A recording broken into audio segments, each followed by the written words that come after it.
practice it, right, then actually we are sure to get success, in devotional service. So anybody remember what is the shloka? Like Chetan Prabhu, do you remember? But the Sarvadharma Prabhu. So, No, bro, Sarvadharman is there. but there is one shloka about Sharanagati, we discussed. What are the different elements of surrender, full surrender? No, I can't remember. Okay, so that shloka we are seeing here, and this is the shloka. You can see the screen. Yes, Prabhu. Can see that. Yeah, so this is the coming from Haribhakti Vilas. Anukulasya sankalpa, pratikulasya vivarjanam. Rakshishyati vishwaso, goptritve varnam tada, atma nikshepa karpanye, shadvida sharanagati. So these are the 6 elements of surrender, right? So what is that? Anukulasya sankalpa means accepting things which are favorable for devotional service. Then next is pratikulasya varjanam. So rejecting things which are not favorable, right? Then rakshishyati vishwaso, that having complete faith in Krishna, that no, in all circumstances he will protect me. Goptrite varanam tada means actually he is my well wisher, and he always he takes care of me, right? So Goptrite varanam tada means he is the well wisher actually. Then atma nikshepa karpanye, means actually that means that fully it's like atma nivedana, like completely depending on Krishna. And this way, and then karpanye means actually humility, right? So here actually we can see the translation. According to devotional service, one should simply accept such release. Okay, that is one. What is the translation?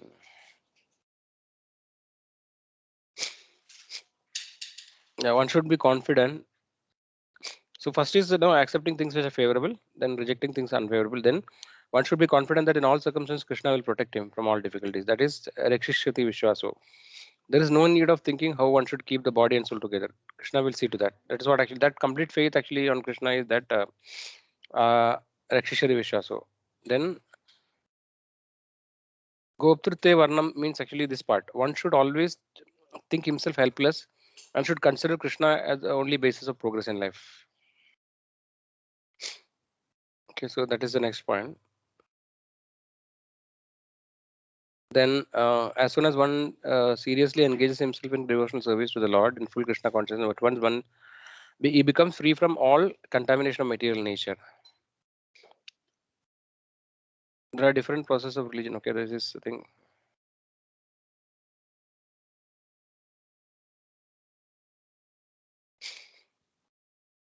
Yeah. So these are the 6 aspects of surrender, right?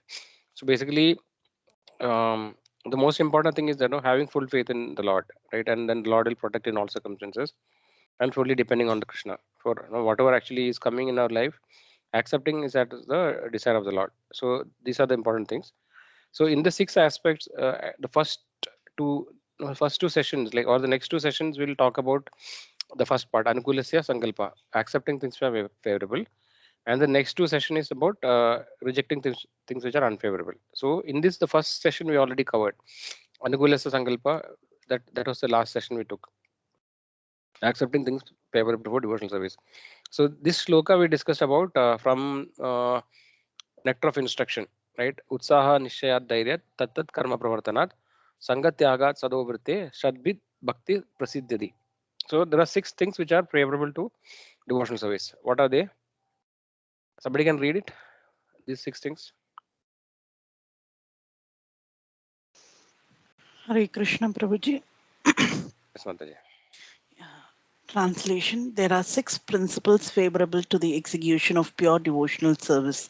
1 being enthusiastic, 2 endeavoring with confidence, 3 being patient, 4 acting according to regulative principles such as Shravanam, Kirtanam, Vishnu Smaranam, Srimad Bhagavatam 7.5.23. Hearing, chanting, and remembering Krishna. 5.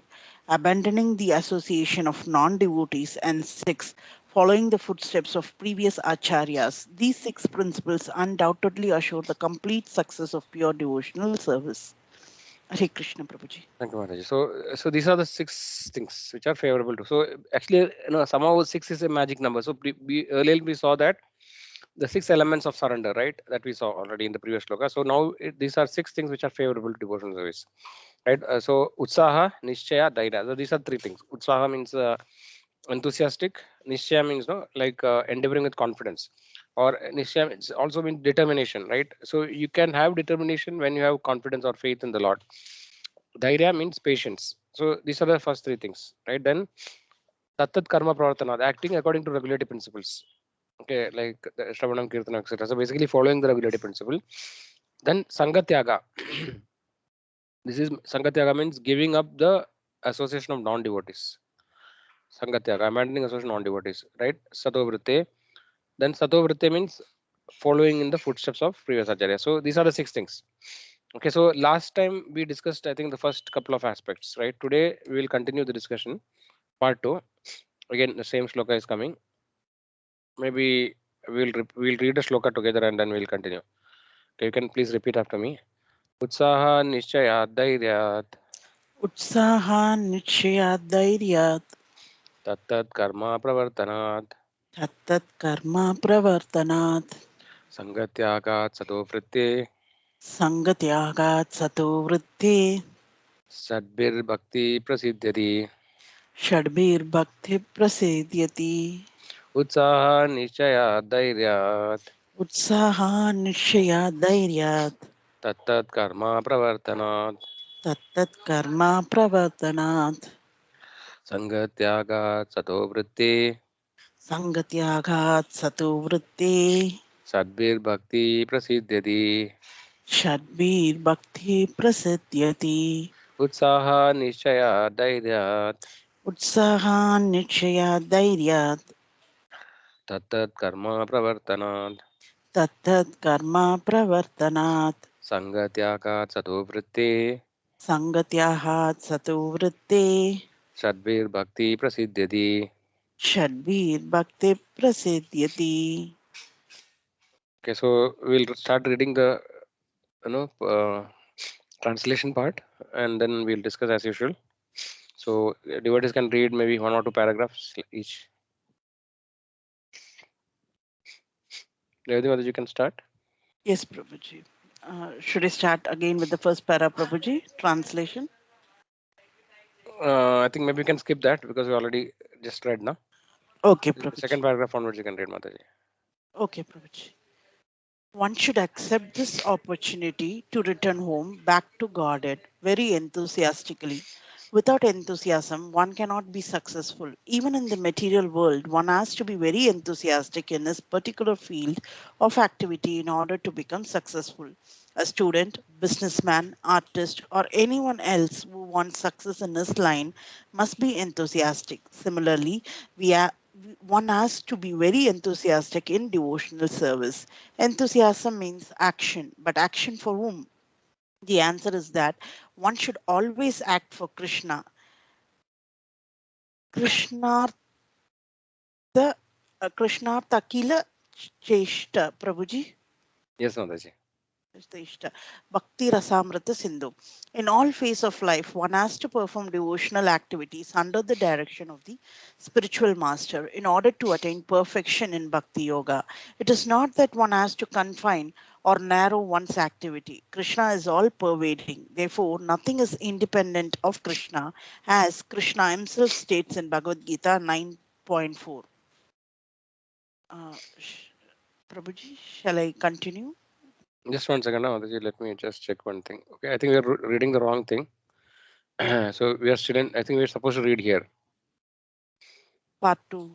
Yeah, so I don't know, It somehow was we got stuck there. okay. Okay, so first part is same only, Mataji. I don't know how it happened, I don't know. So first paragraph is same here also, right? We'll just repeating from here. I think Mataji you can read now. Devotional service is not a matter of Okay. sentiment. Okay. Devotional service is not a matter of sentimental speculation or imaginative ecstasy. Its substance is practical activity. Srila Rupa Goswami in his Bhakti Rasamrita Sindhu 1.1.11 has defined devotional service as Anya Bilashita Shunyam Jnana Karmadi Anavritam Anukulyena Krishnano Sheelanam Bhaktir Uttama. Prabhuji? Yes, Mataji, you can continue. Okay. Chaitanya Charitamrita Madhya 19.167. Uttama Bhakti or unalloyed devotion unto the Supreme Personality of Godhead, Sri Krishna involves the rendering of devotional service in a way that is favorable to the Lord. This devotional service should be free from any extraneous motive and devoid of fruitive karma, impersonal jnana, and all other selfish desire. Bhakti is a sort of cultivation. As soon as we say cultivation, we must refer to activity. Cultivation of spirituality does not mean sitting down idly for meditation, as some pseudo yogis do. Such idle meditation may be good for those who have no information of devotional service, and for this reason, it is sometimes recommended as a way to check distracting materialistic activities. Meditation means stopping all nonsensical activities, at least for the time being. Devotional service, however, not only puts an end to all nonsensical mundane activities, but also engages one in meaningful devotional activities. Prabhuji, Thank you, Mataji. So Hare somebody else Krishna. can continue. Hare Krishna Prabhuji. Yes, Mataji. We missed you for Uh, some time. yes, Prabhuji, someone came home. Yeah, Okay. one should not be idle, but should be very enthusiastic about executing the regulative principles. Tat karma pravartana. Neglect of the regulative principles will destroy devotional service. In this Krishna conscious movement, there are four basic regulative principles: forbidding illicit sex, meat eating, gambling, and intoxication. A devotee must be very enthusiastic about following these principles. If he becomes slack in following any of them, this his progress will certainly be checked. Srila Rupa Goswami therefore recommends tat tat karma pravartat pravartat pravartanat. One must strictly follow the regulative principles of Vaidhi Bhakti. In addition to these four provisions, Yama, there are four positive regulative principles, Niyama, such as the daily chanting of 16 rounds of Japa, Mala, beads. These regulative activities must be faithfully performed with enthusiasm. This is called Tat Karma Pravartana or varied engagement in devotional service. Whether to continue, Prabhuji? Yes, Mataji. Please continue. Yeah. It is further stated in 10th canto, although mental speculations and fruitive sectors actors may perform great austerities and penances, they still fall down because they do not have information about the lotus feet of the Lord. The devotees of the Lord, however, never fall down. In the Bhagavad Gita 9.31, the Supreme Personality of Godhead assures Arjuna, Kaunteya prati janihema. Prabhuji, Kaunteya. Kaunteya pradijanihi name bhakta pranashyati. Okay. Name Bhakta Pranashati. Okay.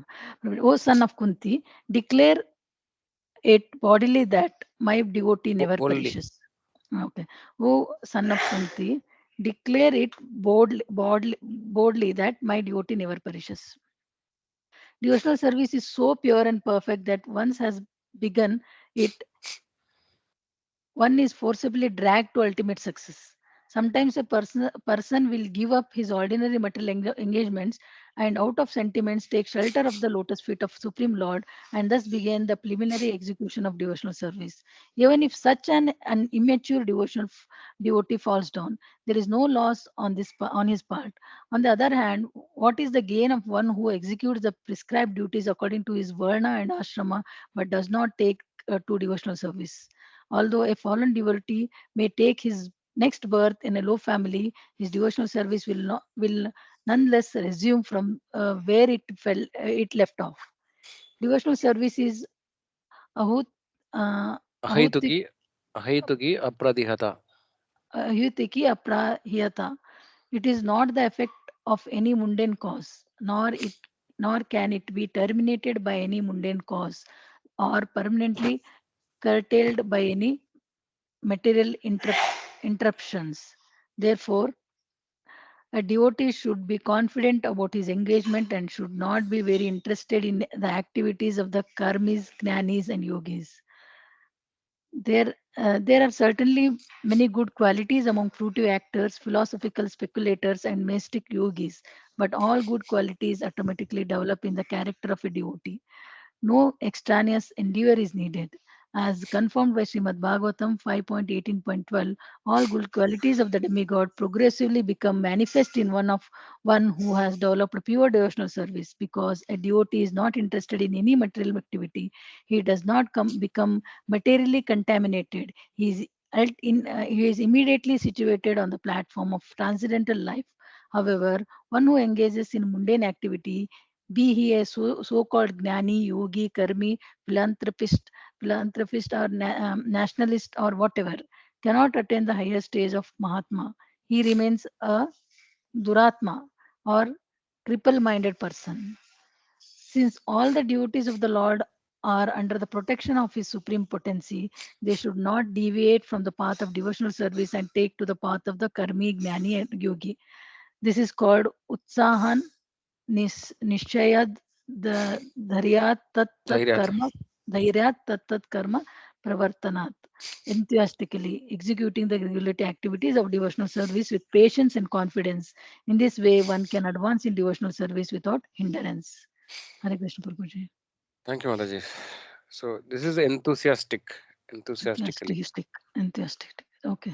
Enthusiasm we say, na? Yeah, Enthusiastically. yeah. Okay, Prabhuji. Enthusiasm. Okay. Enthusiasm, like that, enthusiastic. Okay. Okay, thanks, Mataji. So, what we will do today, no, I'm not talking, no, I would like all of you to talk more. Okay, so you can explain try to explain each paragraph, what actually is the meaning. So, overall, we just remember that we are talking about the 6 things. So, actually, the most important point, the root of all this discussion is the Sharanagati. Sharanagati talks about 6 things, no? 6 elements which are required for surrender, which actually starts with, so when somebody is surrendered, right? How do we know that somebody is surrendered? So somebody is surrendered, he will accept all the things which are favorable to devotional service, and he will reject everything that is unfavorable to devotional service. This is one of the, these are the 2 symptoms, right? And then there are many other actually. So like fully depending on Krishna, etc. So now we are focusing on the first one, accepting things which are favorable to devotional service, right? So in that actually this sloka is coming. Again, another 6 elements it is talking. Now, what are the 6 things which are favorable, right? So that's what the discussion is. I think in the last session we discussed a few of these 6 things. Now the discussion is continuing actually for the remaining aspects. Okay, so let us continue. So we have Revati Mataji,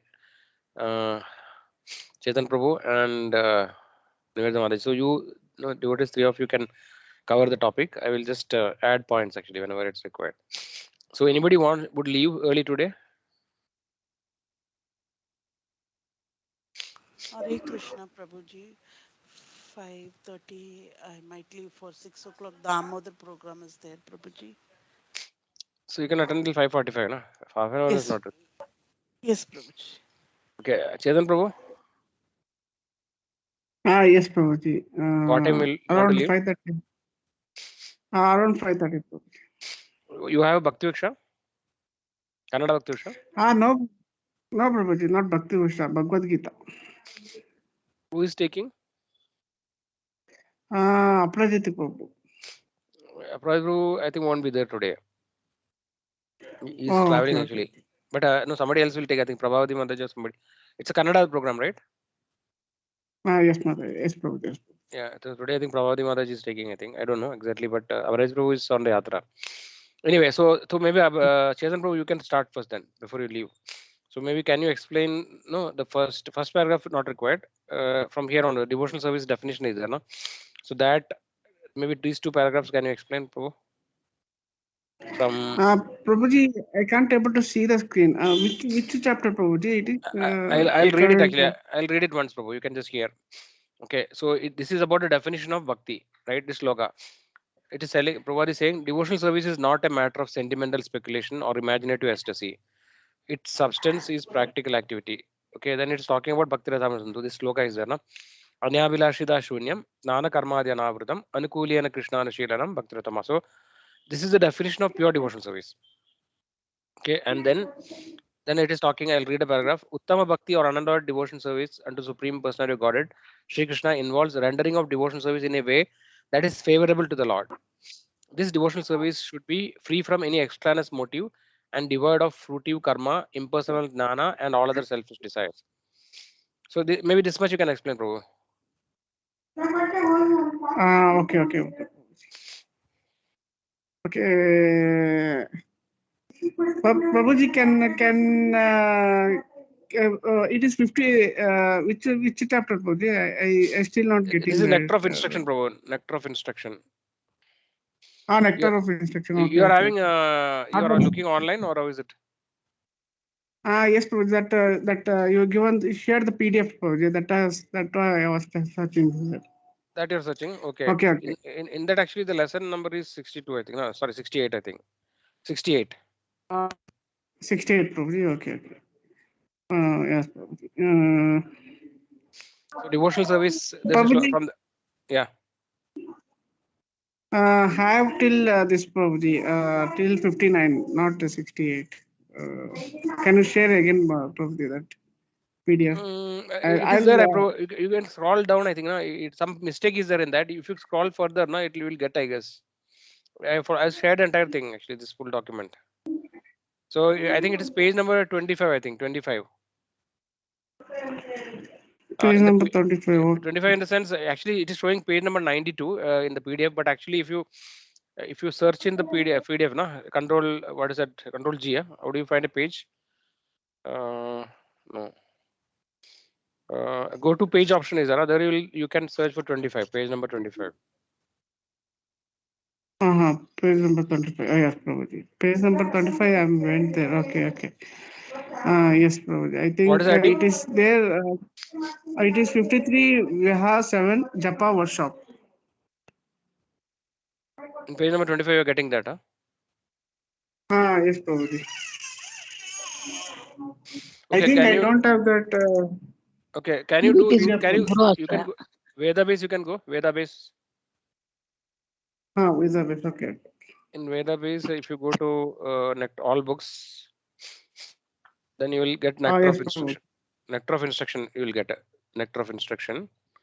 In that, One Utsaha point, Nishchay. text Nectar 3, Prabhuji. First chapter, text 3. 1.3. Okay. 3, 3. 3. Okay. Text 3. Okay, okay. Yes, there are 6 principles. Utsaha Nitya Dharya. Correct. Yeah. So that purport only we are discussing now. Okay, okay, okay. Yes. So I think Prabhuji, can you let the other devotee go first, and I'll do second, Prabhuji. But you want to leave now. That's why After that. you wanted to leave, no? No, That's Prabhuji. why. After someone does, then after my done only I'll leave, Prabhuji.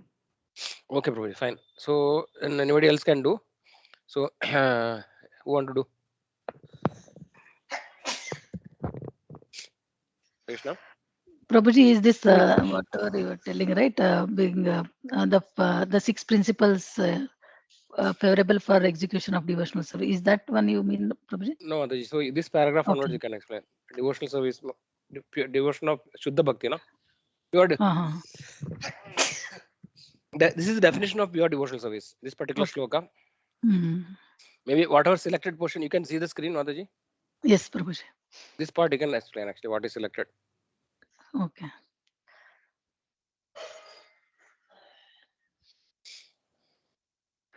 Whatever like Uttama Bhakti, it is described here as the one the serving the Supreme Personality of Godhead, rendering the devotional service in a way that which is favorable to the Lord. That is called Uttama Bhakti. So in a favorable way, if you do the devotional service towards Supreme Lord Lord Sri Krishna, then that is called Uttama Bhakti. And the favorable way it is already has given above. What are the way to perform the what are the favorable ways? It is already discussed above. by doing in such a way, if you do the service, then it will be called Uttama Bhakti. It should be like the bhakti should be free from any extraneous motive. It should not be with any motive to gain or loss, and it should be only without any thinking of fruitive karmas, karmic with including karmic actions and all. So it should be selfless.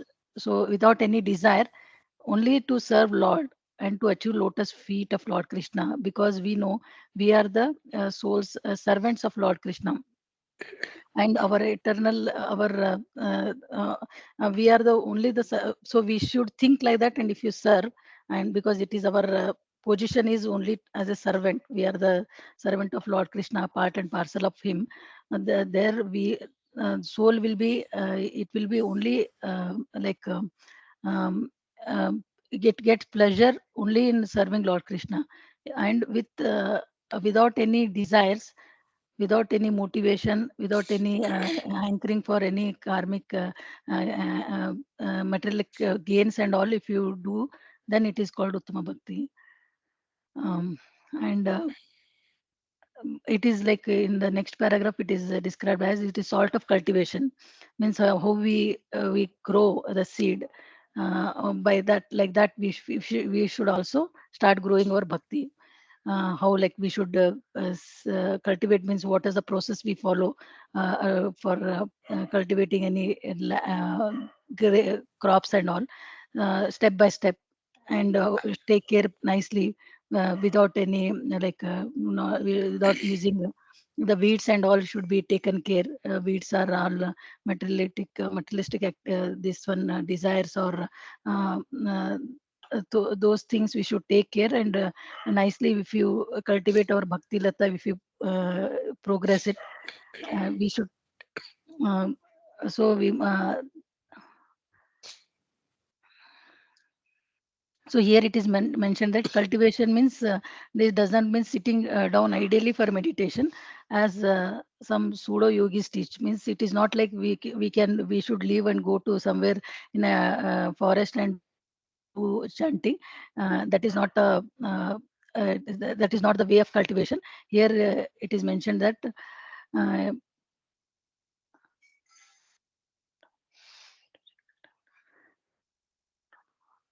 meditation means stopping all nonsensical activities, means all sense enjoyment we should stop, and at least for the time being. And devotional service, however, not only puts an end to all nonsensical mundane activities, but also engages one in meaningful devotional activities. So if you have that sense control and the motive to only to serve the Lord, then it is called as a Uttama Bhakti. And the person who who will go and meditate like yogis and all, may be good for those if they don't want to serve and all, but that is not actually it is not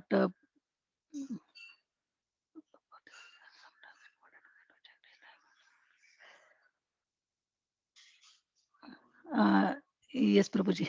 I lost here. I think you read everything. You can explain whatever you read. Okay, Prabhuji. Here, the two paragraphs are telling about Uttama Bhakti and how to cultivate that Uttama Bhakti. Okay, good. Thanks, Gauri. So I would like others to add some points. Anything else is missed out? So basically, yeah, see, you can explain with respect to the sloka, right? The sloka is talking clearly what it is. Anyavilashita shunyam, Jnana karmadena avrutam, Anukuliyana krishnanu, Shilanam bhaktiruttama. So see, bhaktiruttama is actually we are defining bhakti, uttama bhakti, right? Then Anukuliyana krishnanu Shilanam is one other topic that actually means favorable. This is one aspect which Nivedamaji first explained is Anukuliyana krishnanu. So can somebody give an example of unfavorable devotional service or devotional service in an unfavorable manner? What is the difference between favorable and unfavorable? Maybe like doing only for the names of following the scriptures, or following some for the following whimsically following because of parampara, or they are following not without knowing the what knowing actually what it is. That also That can is be favorable. In that also favorable and unfavorable can be there. okay. That And actually that I think whimsically following is coming in the next sloka. It will come that point. okay, Prabhuji. And What? non-association with the devotees, asasanga means that is also one non-favorable. Yes, Chetan Prabhu, you want to say something? Prabhuji, I didn't understand what is favorable devotional service and what is Okay. unfavorable devotional. Yeah, Revati Mataji will Meaning explain of that. for us, for our knowledge. She will explain to us.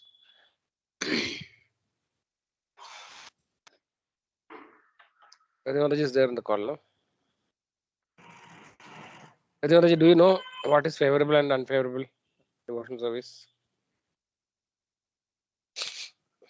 She's not there.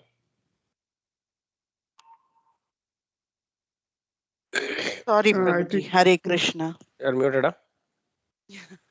Sorry, Prabhuji. Did You you asked me, hear the question, Mataji? yes, unfavorable devotional service. What is the difference between favorable and unfavorable devotional service? Or can give some examples? Prabhuji, unfavorable devotional services, just going around like allowing the Bhakti Lata Bija, what to say, without fencing it properly. We are trying to do devotional service, and one fine time the enthusiasm goes off, and we just chop it in halfway through. Okay. So, yeah, so but that is not meant. So, see, it's very No, simple. What is maybe I'm favorable? not getting you, Prabhuji. Yeah, it's very simple actually. See, I'll just give an example of favorable and unfavorable. See, favorable devotional service is Prahlad Maharaj. Unfavorable is Hiranyakashipu. Yeah, Ravana, isn't it, Prabhuji? yes, Mataji. Hare So, Krishna. Kamsa is an example of unfavorable devotion. So, basically, devotional service can be done. Shishupala, see, ultimately, what is the final aim of devotional service is to become Krishna conscious, right? So, basically, always remembering Krishna. That is actually the ultimate aim of devotional service. So, whoever remembers the Lord at the time of death, they will go back to Krishna. That is the principle, right? Yam Bhavi Smaran Bhavam Sajadanta Kalevaram, right? Andhakalesha Mameva Smaran Muktva Kalevaram, Yaprayadi Samadbhavam Yadina Satra Samshaya. Success of devotional service is to become Krishna conscious. In the sense, you're always remembering. Saradam Girtayam Domam Yadandascha Dradava. Like that, many places Krishna is saying, no? Tasma Sarveshu Kaleshu Mamanusmarudeja, Mayar Piramano Budir Mame Vaishya Samshaya. Like that, Krishna says many places. So devotional service ultimate aim is to become Krishna conscious. No, always remembering Krishna. That to attain that stage. So, so actually, devotional service, this particular Krishna conscious, becoming conscious of Krishna can be done in favorable and unfavorable way. So one who is envious of Krishna, right? For example, the story of like Kamsa. Kamsa was always thinking of Krishna, like right from the time he heard this Akashwani or whatever you call, no, that Ashiri. He's always thinking of Krishna, like when Krishna will come, how will he kill me? Like no, he's always thinking about it. Hiranyakashipu also was always thinking about Vishnu, right? Because in a negative mood, no, he's always in an inimical mood. He was thinking. Similarly, Shishupala was thinking like that. So even those people who are thinking the Lord in unfavorable manner, also they also attain. Sometimes they attain the Lord's abode, or no, or at least they get mukti. Many of them actually, they merge with the body. No, Shishupala, when he was killed, he merged with the body of the Lord, right? So like that, actually, many devotees get Sayuja Mukti. So, so basically, so devotional service can be executed in favorable and unfavorable way, right? And whatever we are following, our parampara, Vaishnava parampara, or the devotees path is favorable. So that is why it is mentioned that pure devotional service. So if you remember the Lord in an unfavorable way, it is not pure devotional service. But if you want to have pure devotional service, then you have to remember Lord in a favorable way. That is the point actually. Is that clear?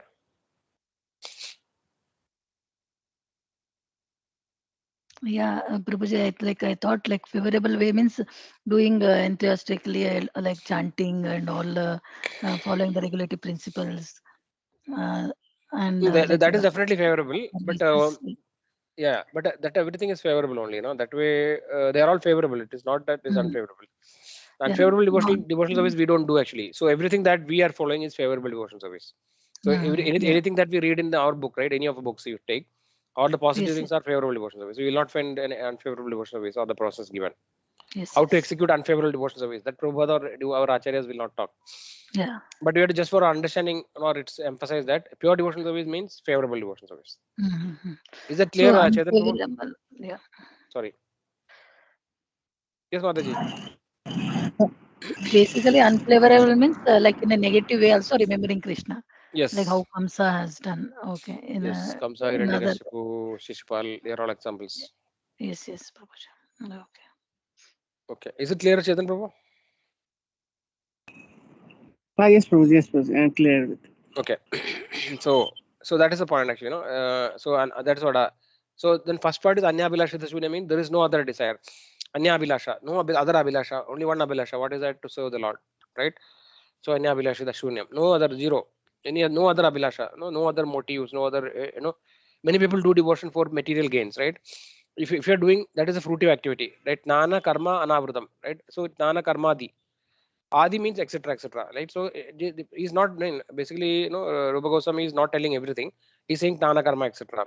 So any other processor, like we have different ladders in bhakti, right? So karma yoga, jnana yoga, dhyana yoga, and bhakti yoga, right? These are the main ladders. So other path, right? Except bhakti, jnana, karma, dhyana, these are all. It should not have any tinge.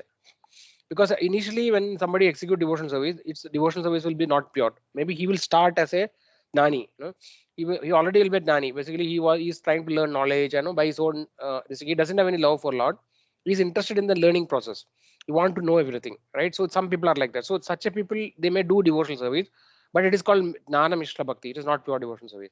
Then karma ganda, or karmi is like, not exactly karmi. Somebody is following karma yoga. Karma yoga means they actually, they do the activities in such a way that they submit the result to the Lord.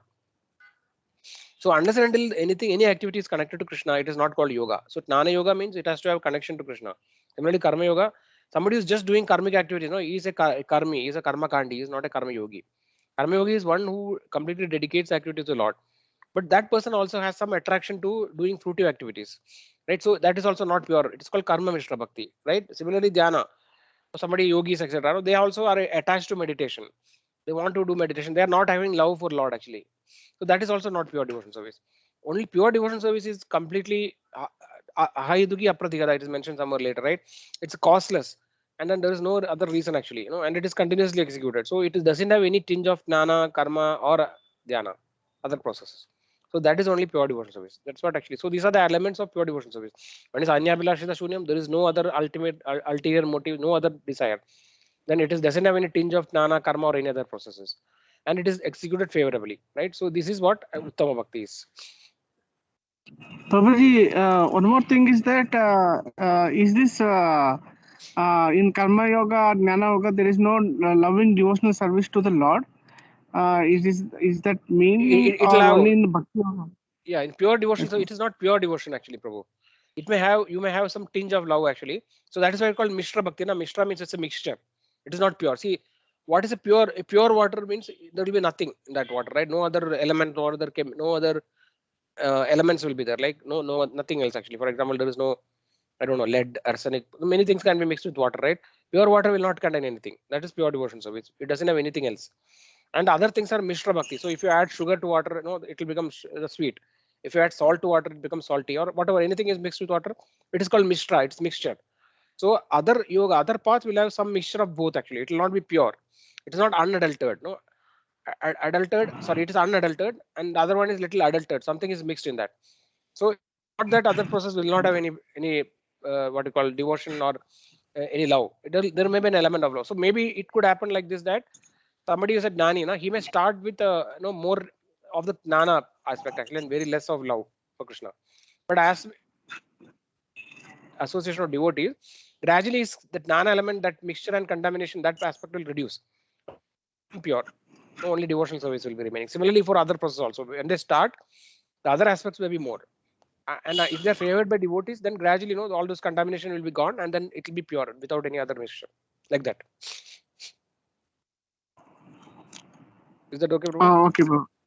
Yes, Prabhuji. And one more thing is that here the Lord says no, Prabhuji. So you cannot able to means always thinking of the Lord, no, Prabhuji. at that time means keeping your mind on the Krishna. So if you cannot able to follow, then go to the regulative principles. The Lord has told us Yes. like that. Mm. So Yeah. is it something, Prabhuji?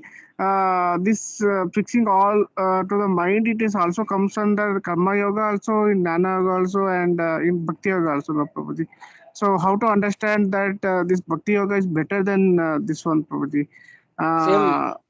Whatever Yes. answer I told, the same answer, Prabhu. See, same example you can take. So when you are doing any other process, actually you're thinking of, you know, to fix how much you're fixed upon the Lord, right? That is less actually in the beginning, right? So you when you are trying to, so you, for example, Karma Yoga, you do all your activities, and in the end, actually, you are giving the result to Krishna. So maybe when you are giving the results, you are remembering about the Lord. But when you gradually progress and when you come to a stage where always you are thinking about Krishna, no. So Krishna is telling to Arjuna. Arjuna actually is it's a, you know, grihastha, right? He's a family person, and he's a military general, whatever you can call it, right? He's a Dhanurdhar. So to Arjuna, Krishna is saying that what is that? Tasmat sarveshu kaleshu mam anusmar yuddhaja mayyar pida mano buddhir mame vaishya sasamshya. So he's saying that, therefore, you know, after telling about the part, no, the things like, you know, always you should remember, like at the time of death, who remember after telling all those things, Krishna is saying that tasmat sarveshu kaleshu. So because of that, whatever I told, tasmat sarveshu kaleshu, all at all times, mam anusmar yuddhaja, no, remembering me, you fight, right? So basically, Arjuna actually is kind of a representative. No, Arjuna actually is already a devotee, pure devotee, but he is just playing this role here. So when somebody is a sadhaka, right, when somebody is following the other processes, he cannot remember Krishna always. He'll try to remember Krishna to some extent, small amount. And when finally he's able to always remember Krishna in any of the path, then actually he has attained. He has come to the transcendental platform, like that, Prabhu it is. Yes, Prabhuji, but Karma Yoga is something like you are not expecting any result. You are just You have doing to, your duty. you know, you Yeah. have to surrender. You have to surrender the results to Krishna. Then only it becomes karma yoga. Yoga means connect. So if you don't connect to Krishna, if you just do activity and are not expecting any result, but you are not connecting to Krishna, or you know, don't think about Krishna, or you know, you don't have any idea about that, then you are not a karma yogi. You know, you are just a karmi. That's a karma Yes. ganda or karma gandhi. That's all. Yoga, in any process, when you there's a connection with Supreme Lord, then it becomes a yoga. So you are actually trying to give that. So for example, a ideal karma yogi, no, nobody, like, I don't think any karma yogi will be there. Like in a normal sense, right? People may say somebody, you know, like Sardar Vallabhai Patel, he's a karma yogi. They may say, but actually that is from a mundane perspective. You know, he actually is a selfless person. That's what they're trying to say. But it is not a real karma yogi, right?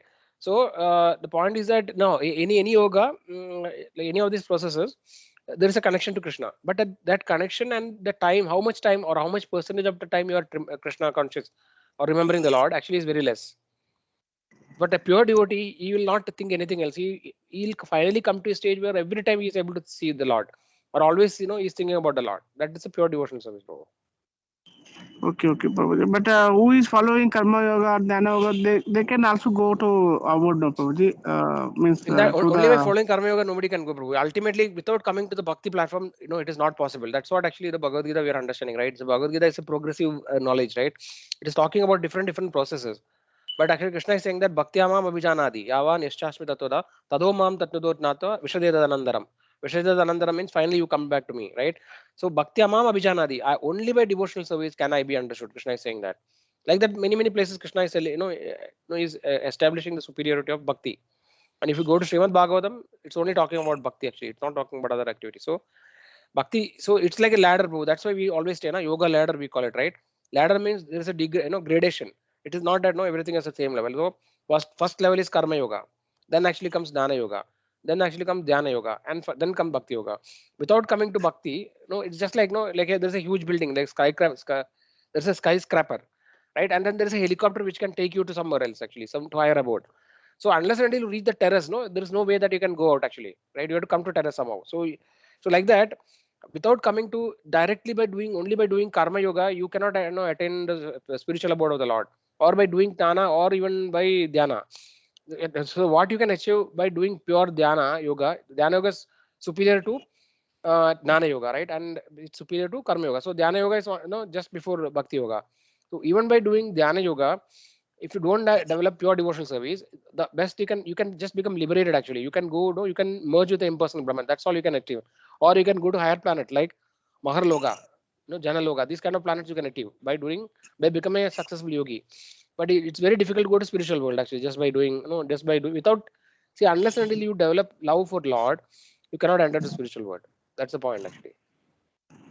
Okay, but one more question, Prabhuji, that why the Bhakti Yoga was told, because the Arjuna told that it is impractical to do this, going to the forest and this one. He asked, no, Prabhuji. That's why only Bhakti Yoga was told. That is the No, what is Prabhuji? it is Okay. not actually. See, that is not a reason actually. See, Arjuna can actually control the thing. So he is just acting like an ordinary person, right? In this context, Arjuna actually is called Dhananjaya, and he actually has conquered his senses completely, right? And he's conquered sleep, and Guda Kesha is also called. So Arjuna is a person who has completely conquered all his senses. He doesn't have any problem, but actually he is representing the normal people, and he's telling that this particular yoga, which actually is told, right, with the Krishna, whatever the Ashtanga yoga you explained, is very difficult for me to follow in this particular context. So no, that's why he's telling like that. Bhakti yoga actually is superior. Actually, that actually it has, as we discussed, right, many places it has been established that Bhakti yoga is superior. So yes, bro, it is not that like Arjuna cannot do this thing. That's why Bhakti yoga is. So Bhakti yoga is for only people who cannot do anything else. No, that is not the right understanding, bro. Oh, okay, okay. Understood, Prabhuji, understood. Yeah. Okay. Okay, devotees. Anybody else any questions on this? No, now Sedan Prabhu, your turn. Next paragraph you have to explain. Okay, Maybe Prabhuji. you can think actually. Maybe we'll just check meanwhile. Anybody has any question? By that time you have the material, no? This paragraph. Yeah, yes, Prabhuji, yes, Prabhuji. I can't see the this one, Prabhuji, but I Yeah. opened this one. Yeah, one should not be idle. That and the next paragraph you can explain. Okay, you can just think about it. Meanwhile, like Nivedita Mataji or Revati Mataji, do you have any questions on what is being discussed till now? Prabhuji, whatever you said, karma yoga, right? Karma yoga is also for Lord, for pleasing Lord only, isn't it? With bhakti. With bhakti, see, in karma yoga, bhakti element is very less, na Mataji. We discussed already, right? So they don't have any purity. See, they are focusing on doing the activities, fruitive activities. But the result they are trying to offer to the Lord. Okay. Yeah. It is for pleasing to the Lord actually. That is true. Pleasing to the Lord. Yeah. Yes. Without any without So any all this yoga, Prabhu, Mataji, the karma yoga, Jnana yoga, everything is part of the Vedic fold actually. It is not outside the Vedic fold. It is part of our Vedic scriptures actually. So Vedic scriptures talk about karma ganda, like karma yoga, right? How can we do karma yoga successfully? How can you do fruitive activities, right? So for example, Devatas, they are doing different yagyas and they are doing they are like the employees of the universal government, right? They are doing the activities to please Krishna. So that is why they are called Devatas. So whoever actually is doing any activity which is favorable to the Lord or as per the Vedic scriptures, they are actually kind of trying to please the Lord knowingly or unknowingly. They are trying to please the Lord. Yeah. But that is not pure devotion. So what are we talking about is pure devotion service. No, that is not pure devotion service. They may have some small element of devotion, but when it becomes matured, and then all other things will go away without any motivation. So the karma yogis have a motivation. They want to attain something, no? Because Vedic scriptures talk actually. If you do this particular yoga, or this, you get this result. You can go to higher planets. There are so many things which are mentioned, right? So they have that thing actually, but at the same time they offer everything. No? In the yagya they say idam namama, like that they say, no, and swaha. So basically they are offering that everything, but actually they have a desire. It is not that they are anya abhilashas asvinam. They have so many abhilashas. They want to attain many things. So it's not pure devotion service. They don't have the complete understanding of the spiritual topics. They have any they just follow the karma kanda, that particular section, which can elevate them to higher planets. Similarly, dana, all other processes have some selfishness. Some personal interest is there actually in that. Their desire is not to serve the Lord. Right? Pure devotees desire is only to serve the Lord, only to please the Lord. He doesn't have any other desire. But everybody else has personal interest. Actually, they want to do something. They want to achieve something. That is there. When you're meditating also, people who are meditating, get a lot of bliss actually by doing meditation. So they want to enjoy that state they like. So they want to enjoy it. They are not really thinking that, oh, this is pleasing the Lord. Not necessarily. They are only trying to enjoy themselves in some way. Even I want to become Brahman, merge with Brahman. That desire is also kind of impersonal. No, that is also selfish desire one way, right? It is not. They don't have a desire to serve Krishna, right? Serve the Lord. They just want to merge with Brahman and become happy there. So that is also not Anya Abhilasha. So these are all Abhilasha. Some Abhilasha is there. Even though from a mundane perspective, these transcendentalists like the what you call Ashtanga yogis, they are actually much better than the normal people. No, because they don't have all these material what you call vices, no, like Kama, Krodha, Lobha, Moha. They would have kind of surpassed them to some extent. So they are definitely good people, much better than normal people. But nevertheless, actually, they are not completely pure because they have this. That is one shloka, no? That is Aruhya Krishna Param Badam. That actually Bhagavatam it says that. So because they don't have the attachment to the lotus feet of the Lord, Supreme Lord, even though they attain impersonal liberation, they again fall down actually because there is no shelter in the Brahman. They can't remain in the Brahman forever. So finally, they will again come back. So that is what actually it is. Okay, Prabhuji. Revati Mataji, any questions are there? Hare Krishna, Prabhuji. Sorry. Yes, Mataji. Was on call with for the program, Prabhuji. Sorry. Every time, even when Mataji asks the same question, I will have that answer, but there is some confusion regarding that unfavorable way of remembering Krishna, Prabhuji. I usually get confused with that Bhakti Lata Bija where we don't fence it properly, no. So that way That is I not think. that is also favorable only, Mataji. Only thing we are neglectful. That's all. A little careless. Okay, because sometimes we do this devotional service in expecting something, no, Prabhuji. That is also not unfavorable. No? Like favorable means like is it favorable to the Lord? That is what it is. Are you Okay. thinking the Lord in a positive way or you are thinking in a negative way? Are you thinking that you want to kill the Lord or are you having hatred towards the Lord? Are you envious of Okay. the Lord? If that is the case, then it is unfavorable. So what is a favorable relationship? If there is a relationship, good relationship between an husband and wife, or a no, or a daughter-in-law and mother-in-law, what is a favorable relationship? Because they both think in a positive way about each other, right? But what is unfavorable relationship when they think in a negative way about it? So that's what it is actually. Okay. Okay, Prabhuji. Yes. Okay, Mataji, thanks. So I think you want to leave, right? Soon. Yes, Prabhuji. Yeah. Okay, Mataji, sure. So Chetan I'll Prabhu, you can leave go the ahead. class, Prabhuji. Thank you, Hare Krishna, Prabhuji. Yes, Mataji. Chetan Prabhu, you can go ahead. Yes, Prabhuji. I should start from Bhakti now, Prabhuji. Bhakti is a sort of cultivation. No, no. Next paragraph. One should not be idle, but should give very enthusiastic. This what the previous one is already Uh, discussed. okay. There is 9 process of devotional service are as follows. Prabhuji, that one. I can't see that. See, Mother Prabhu, you just told one paragraph, no? You told Bhakti, right? It is not that the next paragraph onwards you have to start. Next paragraph is this one, Prabhuji. One should 9. not be idle, but should be very enthusiastic about executing the regulatory principles. That one. In Puppet, this is next paragraph is this one, Prabhuji. 9 process of devotional service. That is a problem actually. So this material, I think Revati Mati just posted in the chat again.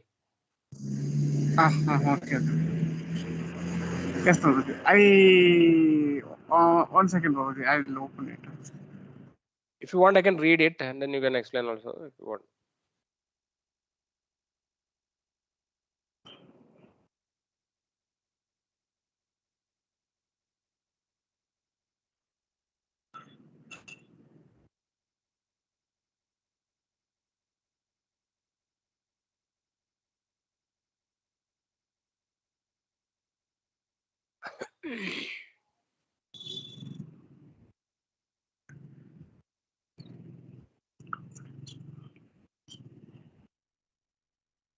Part 1, Prabhuji. Accepting the things favorable for the devotional service.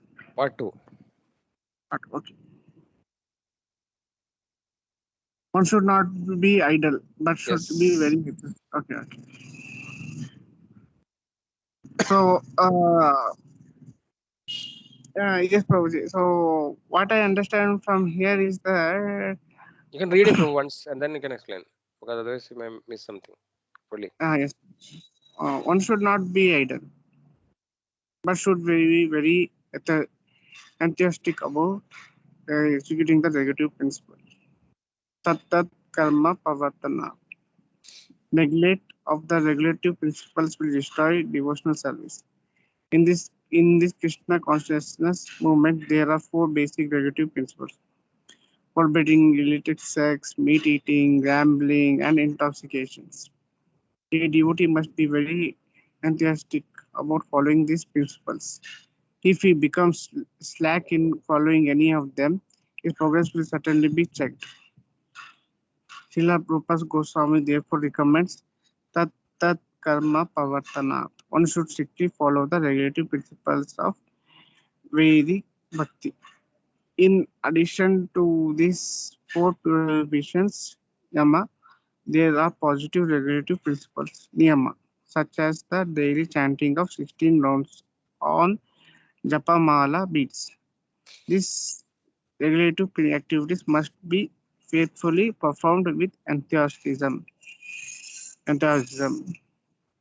This is called Tat Karma Pavartana or varied engagement in devotional service. So, here our means Prabhupada is telling Prabhuji that Matajis and Prabhujis that actually you should not get slack. You should not. You need to follow strictly the regulative principles. What will happen that we will be actually for example we have started a you are taken a standing of the beats means japamala. What will happen that I'll do like 6 rounds for first week, then I'll reduce to the second week it'll be reduced 3 rounds, then 1 round, and I'll just I become lazy. So you should not be lazy. You should actually strictly follow the regulative principles. So tat karma pavartanat.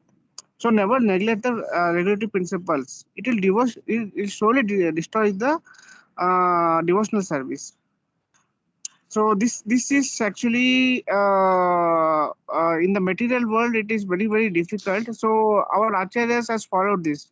They have told us to get up early, do mangala arti, given the path how to. They shown the path that how the doing mangala arti, doing chanting of 16 rounds, then and how to follow the devotional service actual rules and regulations they have given. So the most four rules is that the regulative principles is that four regulative principle is that one is forbidden means should not do the illicit sex, that is.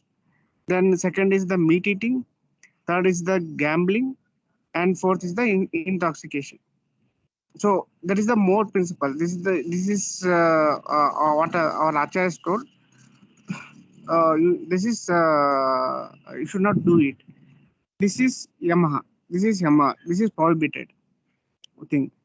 There is one more thing. There is one more thing. What is not prohibited? What is favorable to our devotional self? That is niyama. Niyama is the one of the most important is chanting of holy name Hare Krishna Mahamantra. That is 16 rounds of chanting. That is most important thing. So apart from this, there are many rules and regulations. Means according to the our acharyas, they have recommended the rules and regulations on our daily basis.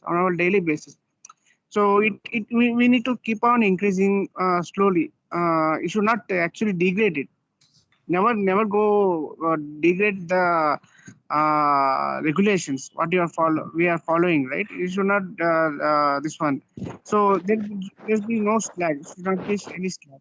We should always be keep on incrementing the devotional service. So this is the favorable way we need to do. So for example, what I understand is that our archer has told chant for 1 round, then there is a Shiksha program of 4 rounds, 8 rounds, and 16 rounds, and more than that also you can go. You should not come from 16 round to 8. Prabhuji, Mataji, we cannot come to 8 round because I am having a lot of work. So this Yamaha and Niyama we need to strictly follow. So there are solutions which Lord has given, various solutions. in Bhagavad Gita, and our acharyas also told we have this all the solutions. So at last, we should not lose our enthusiasm, and we should do full faithfully these regulative activities. So this is recommended by the Lord also. So you are not able to actually we are not doing always working for the Lord, because we are not also thinking for the Lord. So this is one of the way we this is the Shuddha Bhakti we are need to follow, and this is Vidhi Bhakti. So this is called Tat Tat Karma Pavartanat. So always engage in devotional service. This Prabhuji, what is Vidhi Bhakti means what? Vaidhi Bhakti. Vaidhi Bhakti. Vaidhi Bhakti is regulated devotional service, whatever we are following, no? Like with rules and regulations. There is actually Raganuga Bhakti or Prema Bhakti, right? Which actually is higher stage where the rules and regulations are not necessary. So Vaidhi Bhakti is in the beginning, we have to follow the rules and regulations. This Bhakti which we are following is called Vaidhi Bhakti, what we are following. Vidhi or Vaidhi means rules, right? That's what it means. Yes, Prabhu. Thanks, Prabhu. So this one more paragraph you can explain, Prabhu. This one, next one also. Okay. Small paragraph it is. It is further stated in the 10th canto. Also, mental speculations and fruitive actors may perform great austerities and penances. They still fall down because they do not have information about the lotus feet of the Lord. The devotee of the Lord, however, never fall down. In the Bhagavad Gita 9.31, the Supreme Personality of Godhead assures Arjuna, Kaunteya Pratijananti na me bhakta panashati. O son of Kunti, declare it boldly that my devotee never perishes. So, here in this paragraph, so this is actually what this material cultivation is there. So we actually go to the, for example, we go to the Tirupati temple for some fruitivity activity. Venkateshwara temple, Tirupati temple, we go for fruitivity results, asking for some this one results, and there is nothing like a bhakti. They have their what is that kind of an this one we go to the some for the results sake we want to go to the temple, or for that this is actually forbidden. There is no love at all. There is no love at all. You are just fulfilling your desires, and you are getting the result, and you are offering to the Lord. That should not be the ideal case what we are observing. So it may be a demigod also, so we actually go for many demigods and we worship them. So it is not a bhakti. You are asking for a result. You are asking for the result. That should not be there. So there is although there is mental speculation and fruitive actors may perform great austerities and penances, they still fall down. So these mental speculators and fruitivity actors. So this what we say, there is a karmis part. We can see that they thinking that I'll Lord says in the Bhagavad Gita, Prabhujis and Matajis, that I have this much amount of money. Okay, this is comes under 13th, sorry, 14th, 16th chapter. 16th chapter, that I have this much of the evil-minded. What is that? Souls, that they have this much money. I'll get more money. I'll donate some of the monies. I'll be living happy, and I'll be happy till my this one death. And there is no God like that. So this is should not be the case. They should perform they perform for just for the namesake. They perform. these austerities and penances, and they for achieving even beyond that the material world, they for names, for the name's sake, or for the futility results, they want to perform these austerities and penances. And after obtaining the results, actually they again they fall down, because there is no they don't know the Lord. They just when they wanted the something, they are always they remember the Lord. And they then when the this one, what is that, they don't want the Lord, and I am happy or something, with the sense I had all the desire is gone, and I have means desire is there, but I am getting sense gratification, everything. Then they this what will happen, that you still fall down.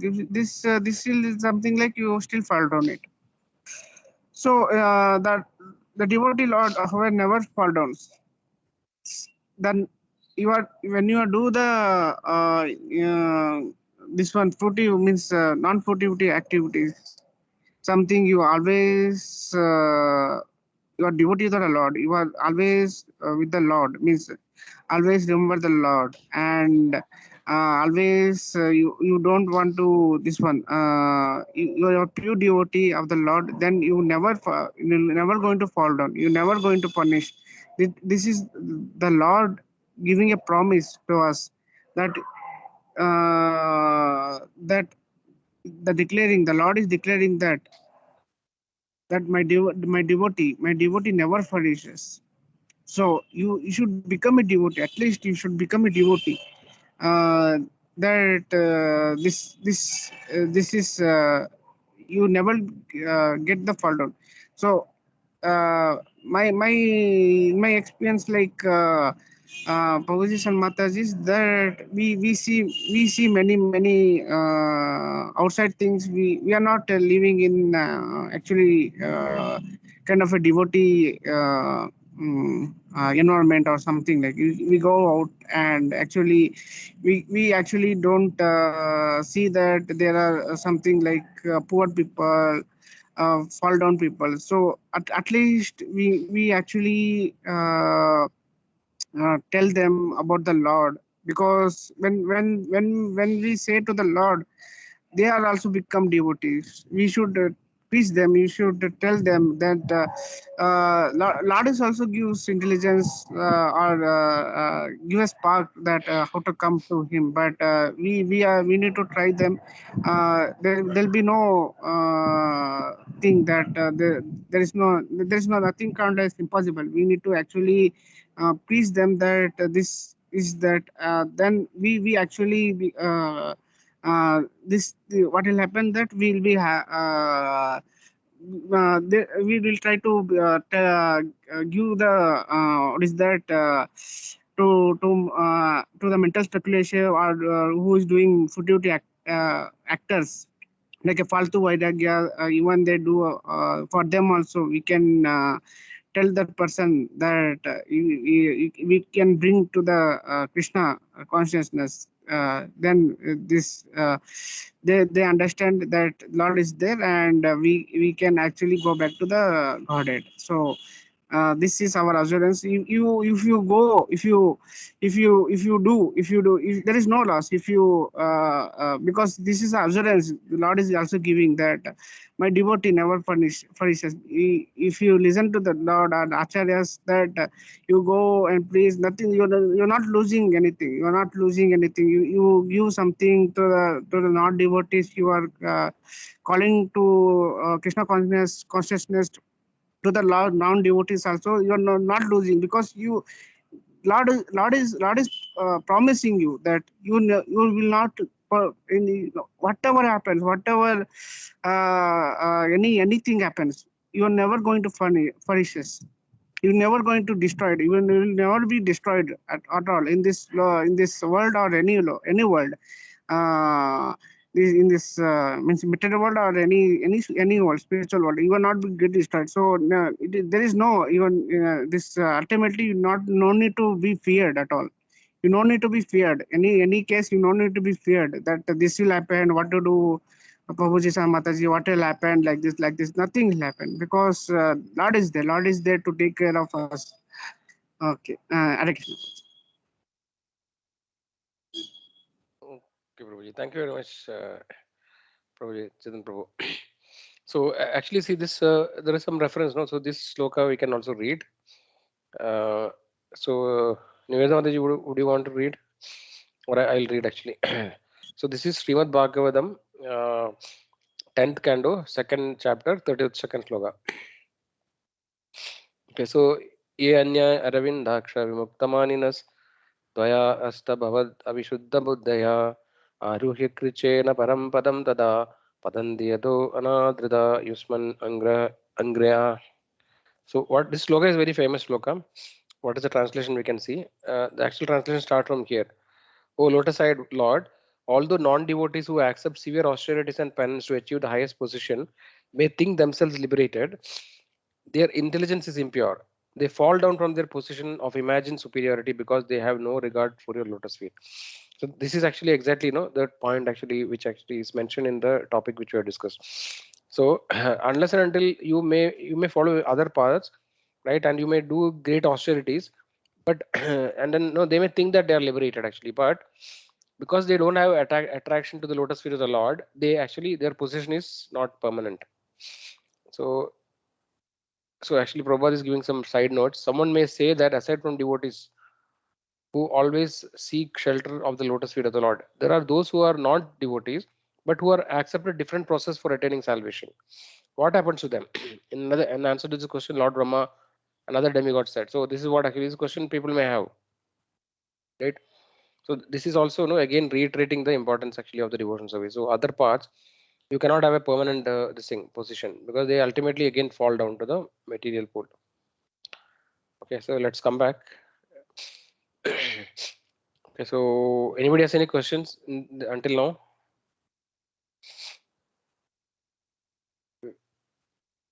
We have only 3 people. Yeah, but Hare Krishna, Prabhuji. yes. One question, Prabhuji. In Bhagavad Gita 13.32, Prabhuji, Lord says that those who those with a vision of eternity can see that the imperishable soul is transcendental, eternal, and beyond the modes of the nature, despite contact with the material body. For the soul neither does anything or is entangled. So here, my question is, Prabhuji, that we are we are discussing about pure devotional service, no, Prabhuji. So this actually does only does by the body, not ourselves, no, Prabhuji. Means we are not actually in contact with any material body, or we are not actually doing anything because the soul is not doing anything. Means we are not doing anything at all. It is done by the sensors and the material body and intelligence. This one. So how to understand that pure devotional service is attended by ourselves, or it is actually attended by our body, Prabhuji? No, the pure see devotional service. Anything which is spiritual is not is beyond the bodily platform, right? The word spirit actually means it is transcendental to body. So basically, there are two things which are opposite, right? Fundamentally, two things. One is matter, and second is spirit. So why we call this spirituality? Devotional service is a spiritual process, right? So because it is Atma Tattva, it is talking about the soul. So it is not, definitely the body is not in picture in that case, no, Prabhu, by definition itself. Okay, but we actually follow the rules and regulations with the body only, no, Prabhuji. So Yes, that is what. See, basically, we are transforming ourselves, right? We are transforming ourselves from the bodily platform to the spiritual platform. That is a process of devotional service. So when you are starting, you are on the bodily platform, and as we progress, we gradually transform to the spiritual platform. And when we are completely pure, then actually we become completely spiritual, and then we are transferred to the spiritual world. As far as the devotee is concerned, so our bodily covering, right? Which it's body actually is like a covering of the soul. No, that is what is mentioned, right?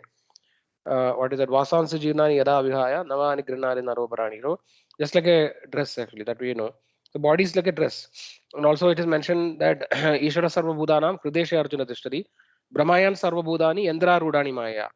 So actually the body is like a machine which is given by the material nature based on the karma desire of the living entity. So as long as the living entity spends his time in the material world, he gets different bodies which is prepared by the Maya. It's like a machine, right? So Lord is situated in the heart as Paramatma and guiding the living entity. So that's what Krishna is saying. Ishvara Sarva Bhudanam Hrideshe Arjuna Tishtari. Everybody, the Lord is situated in the heart of the living entity. Ishvara Sarva Bhudanam Hrideshe Arjuna Tishtari. Brahmayan Sarva Bhudani Yandra Rudani Maya. Brahmayan. So basically, the living entity is wandering in different bodies in this material world. Brahmayan Sarva Bhudani Yandra Rudani Maya. So it's very clear that the body is a machine. But actually the real person is not the body. The machine is just an instrument actually for the living entity to enjoy. So based on all the karma and the impression that the living entity has acquired at that particular point of time, in the time of death he gets the next body, because he has that kind of desires. A body or a machine which is suitable to enjoy that desires he gets. And again, this keeps on happening. So body is just a machine and the real person is the soul. And whenever the living entity is actually doing the activities of the material nature, influenced by the three modes of material nature, he actually is in the bodily platform. He is not acting on the spiritual platform.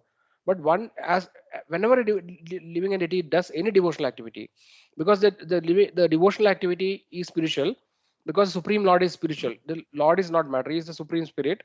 And the Prabhupada always give the example that just like the fire and the iron rod. So when the iron rod, which actually you can think that living entities are like the iron rod, when it is in touch with the fire, the iron rod actually gradually attains the spiritual qualities or the fire qualities, right? So that is how it is actually. So whenever we do devotional service, we are actually connecting with the spirit, Supreme Lord, and we attain the spiritual qualities. But actually it is temporary, just like the magnetic. Magnet actually can be permanent magnet and temporary magnet, right? Or there is a permanent magnet and induced magnetism. So induced magnetism is a magnetism that an element, like for example an iron, when it is in the influence of a magnet or when it is in the magnetic field of another magnet, then this iron also attains the magnetic properties and it can attract other iron. So similarly, as long as the devotee does devotional activity, he actually attains the spiritual qualities in that particular point of time. And gradually the more and more the living entity does spiritual activity, the more and more that becomes more and more permanent. And finally, actually he completely attains this quality. And then he becomes completely pure. He is devoid of the material qualities and becomes spiritual. Then actually he can go back to spiritual world. So this is like a technical perspective, but a pure devotee doesn't really look in from this perspective. He's just thinking that, okay, Lord actually is my master, or in different ways. No, he is my friend, he is my father, he is my son. Like that five, this thing, no? Shandarasa, Sakirasa, Dasirasa, Vatsalya, Madhurya, like that, whatever in the different mellows, the devotee actually is always trying to have loving exchange with the Lord, right? In that process, he is transferred to spiritual world. But this is the devotee's mode. But from a technical perspective, you want to understand, this is what it is actually. So, that how that spiritual transformation happens.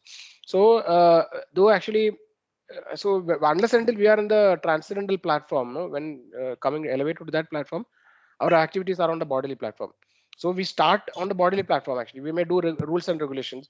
We may not eat, like we follow the four regulatory principles. This is actually kind of, these are things which are favorable to devotion service, right? It is performed by the body. That is true, right? But actually, definitely, body means no, like subtle body also is there. Mind, intelligence, ego also has a place. See, the gross body is a dead matter. It doesn't have any, really by itself it can't do anything. Which consisting all the senses and other things, right? But actually, the subtle body, which consists of mind, intelligence, ego, actually is higher in nature that we have seen.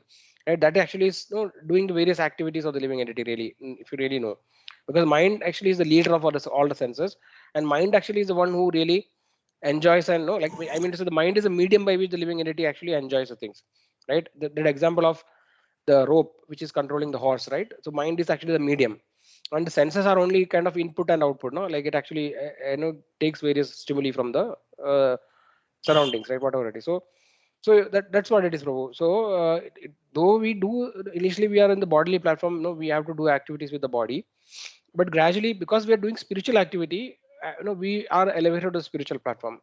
That's how it is, Prabhu. Yes, Hare Krishna. Okay, Prabhuji. So I think let us move on. Niveda Mataji, can you continue the remaining? Yes, Prabhuji. So from here, devotional service to pure from here onwards, right? Yeah, it is mentioned here that devotional service is so pure and perfect that one has begin, one is forcibly dragged to ultimate success. So basically, in this paragraph, they are telling like once who if who has started the devotional service, it will be dragged to the ultimate success. Definitely, that will be considered. Like a person, sometimes that a person can with some material gain or sentiments, they can take shelter of the lotus feet of the Supreme God, but that is still considered as an it is considered as it will be considered in. Um, that it will be like it will not go waste, but with this with sentiments or with like for example a person who give up the ordinary material engagement suddenly after giving the material engagement and sentimentally taking the shelter of the Lord feet, that person may fall down easily, and it is mentioned here.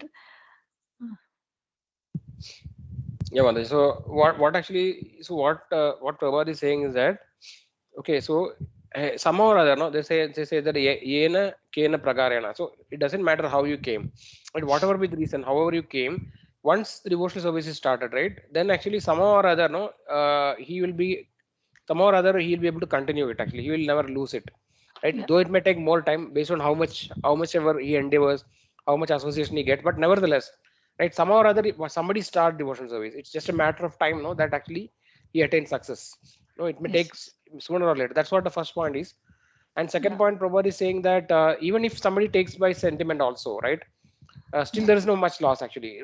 It doesn't matter. Some people may just sentimentally become attached without understanding the philosophy. They may just do some ritualistic activities, and they may just follow some devotional activities without actually really understanding what is the philosophy, what is the thing. No, but nevertheless, irrespective of whatever it is, no, like they are all benefited actually is what Prabhupada, is explaining it. Yeah. Okay, they may not be like a pure devotee, but it doesn't matter actually. Even if such an immature devotee falls down, that any devotee can fall down actually, whether like sentimentalist or even like we know that even sometimes very elevated devotees fall down, like Bharat Maharaj story is there. Many other some Prabhupada's disciples, they have fallen. So that is why it is like a racer's edge, Prabhupada says, or it's like a tight rope walk. No, so we should never be like Chaitanya Prabhu mentioned, right? We should never be lax because Maya is just waiting. No, like that. That's what actually what is it? There's a slogan, no? Krishna Buliya Jiva Bhogavansha Kare, right? So that shloka, what it says that when the living entity forgets Krishna and desires to enjoy, what is the Japatiya Maya? So basically, it says that Maya is just waiting, it's just just like a frog which is waiting for a insect, no, it just swallows suddenly, right? So like that, Maya is just waiting. Where actually you are going to make mistake. So even very great elevated soul, no, like Vishwamitra Muni, though he was not a pure devotee, but he was a great yogi, right? So even such a great people, anybody can fall down any moment. So we should never become proud actually, even if we make some progress or temporarily we may be able to overcome something. I'm able to now stop eating non-veg or no like any of the illicit activities. Suppose we are stopping. Sometimes we may become proud. Oh no, I have taken control. No, I am fully. No, if you become proud, no, then it's just a matter of time. We may fall down. So we have to be always cautious, irrespective of no. It's like even we are old person also. We may think that okay, now I don't have any desires, but Maya is always waiting, right? So anytime anybody, so we should always think that anytime I can fall down. So that actually is very very we have to be very careful about it. But nevertheless, what actually is mentioned is that if whatever reason, no, if such once the devotional service is started and somebody falls down, that fall down is only temporary, right? Sooner or later, no, he actually. But there's a shloka, no, Abhijit Sudharajaro. What is that shloka? Anybody knows? Sadhureva Samandavya. There's a shloka, no, Abhijit Sudharajaro, Abhijit Sudharajaro. Yeah, 9.30. Okay, actually this shloka says Apichet Sudharacharo Bhajade Ma Mananyavak Sadhurevasya Mandavya Samyak Vyavasido Hisab. What it says, even if one commits most abominable action, if he is engaged in devotional service, he is to be considered saintly because he is properly situated to determination. So basically, the point is that even and devotee sometimes may temporarily fall down, but actually we should not really find fault or criticize a devotee. Like due to some reason, whatever reason he falls down, because actually he's still protected actually because he has executed devotional service. But this should not be taken as an excuse, for us to commit offenses, because it's committing offenses is actually, see, because we know that after so much of effort, and after so many lifetimes we have come to this devotional service now back. So we should be very careful, like we should guard it like a most precious valuable thing, that we should not commit any offenses or commit any mistakes, which causes a fall down. But on the other hand, if you see that somebody else is actually falling down, we should not criticize actually them, because the Lord actually is assuring that that fall down is temporary. He will always ensure that he will somehow or other he will come back. So there is no loss on his part. On the other hand, what, so he's telling that somebody is attempting devotional service, right, and he falls down, that is better than some other so-called people, right, who actually may be gaining so many things in material life. What is the use of those such material gains? By executing prescribed duties, by doing a varnashrama dharma, he may attain some pious activity, pious sukriti. But that is better than somebody who has done little devotional service. That's what actually the point we have to understand here. Although a fallen devotee may take his next birth in a low family, his devotional service will nonetheless receive. So Krishna is saying that no Kaundeya pradijanihi name bhakta pranashyari. He's saying that my devotee never perishes. So actually many of the acharyas and senior devotees have explained that this assurance of not falling down is more with respect to the devotional service of the person. It may not be the physical protection of the devotee, right? Physically, see, because all these dualities will keep on happening in the material world, right? Because just like birth, death is also sure, right? And it is just see, birth, everybody takes birth in the same way, more or less, right? But everybody dies in a different way. Not that every 2% die in the same way, right? There are various ways somebody can die, and some of the deaths are very violent. Apparently, we actually become very startled, and we may not be able to sleep by hearing the news, some bad news, or some devotees getting killed or whatever it is. It's very shocking for us. That is because of our conditioning. But from the Lord's perspective, it is all same actually. See, somebody is taking birth and somebody is dying. Basically, some way we have to die. Right? We cannot, we have to leave this place, right? This soul has a limited time. This body has a limited time. Sorry, the soul is eternal and the body is a limited time. So after time is over, somehow we have to get another body if you are not a pure devotee, right? So there are so many ways of dying. We should just think like that. There are different ways of dying. That's all it is, right? So death is sure to happen. So when Krishna says that I'll protect my devotee, it doesn't mean that we will not die. But whatever our devotional service, our devotion, or whatever progress we have made in our devotional service, that actually Lord will protect. That is for sure. And Lord actually will also protect the devotee physically also, right? But necessarily it doesn't mean the physical protection, right? Because Lord doesn't want the devotee to suffer. So he actually, many times we have seen that the Lord has personally protect the devotee physically, bodily also. But actually the ultimate protection is not the bodily protection, but it is a protection of the devotional service of the devotee, the progress the devotee has made. That actually the Lord is ensured. So even if he cannot complete, he made some progress in this life and he has to leave the body, then the Lord will give him an opportunity in the next life that actually he can continue from where he has stopped. So that's Swalpam Abhyasa Dharmasya Trayade Mahado Bhayat, right? So even if a small devotional service is performed, we can continue from where we have left. So that is what actually Lord is saying. From where he has left off. Devotional service is ahayuki apradhigata. Ahayuki means it's costless. It is not the effect of any mundane cause, nor it can be terminated by mundane cause or permanently curtailed by any material interruption. Nobody can actually curtail the devotional service of the devotee, right? Apparently, it may appear that it is terminated, but actually, you'll continue, just a matter of time. Therefore, a devotee should be confident about engagement engagement and should not be very interested in activities of the karmis, nanis, and yogis, because devotional service is the topmost. So we should not. Apparently, somebody, the karmis, the nanis may think that they are superior because now they are thinking that okay, I am knowledgeable, I know so many things. They may think like that, but actually, unless and until Lord's blessing is there, Lord's love is there, Lord's protection is there, it is not. It is useless actually. Whatever the so-called material knowledge or the yogic siddhis that you achieved doesn't have any value. Because, but on the other hand, if you are a very simple person, doesn't have any education, but you are able to please the Lord and the Lord is pleased, then actually he is the most fortunate person. That we have to understand actually. Okay. There are certainly many good qualities among fruity. So this paragraph actually we have discussed many times. So this is saying that this so-called, we discussed the so-called karmis, nanis, yogis, etc. They definitely they are better than the mundane people, the normal so-called karmis, right? Or the demoniac kind of people which are there, which are very common in today's world. Compared to that, these people who are transcendentalists like the yogis, the nanis, they are much better actually, because they have some knowledge about the Atma Tattva, right? And then they are following a very very sinless life as much as possible. They also avoid committing sinful activities. So that way they have good qualities compared to the mundane people. But actually a devotee is always the most super excellent. No, he automatically develops. A yogi may have to do so many tapasya, so many kind of yogic processes to control his mind. But a devotee doesn't have to do all those things. No, just by chanting the holy name of the Lord and by pleasing other Vaishnavas, automatically the Lord gives that quality to him. So the devotee doesn't separately endeavor to get good qualities. Nevertheless, no, when he becomes purified, automatically he gets all the good qualities, will automatically manifest in that particular devotee. That actually Lord, that is my Lord's mercy. So this is the point actually in this paragraph.